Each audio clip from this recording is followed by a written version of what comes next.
Hello guys, আসসালামু আলাইকুম। সবাইকে জানাই জুম্মা মোবারক। সকলেই ভালো আছেন এবং আমি আলহামদুলিল্লাহ অনেক ভালো আছি। জুম্মার নামাজ জন্য প্রস্তুতি নিচ্ছি। পরিচ্ছন্ন পাঞ্জাবি, শুক্রবার পরিচ্ছন্ন পাঞ্জাবি পরা লাগে, নবীদের সুন্নত।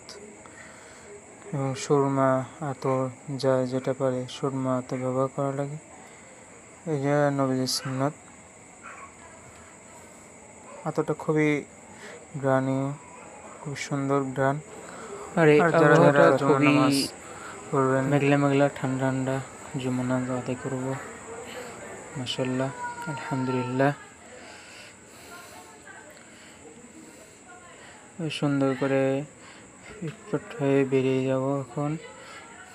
সুবহানাল্লাহ সুবহানাল্লাহ সুবহানাল্লাহ।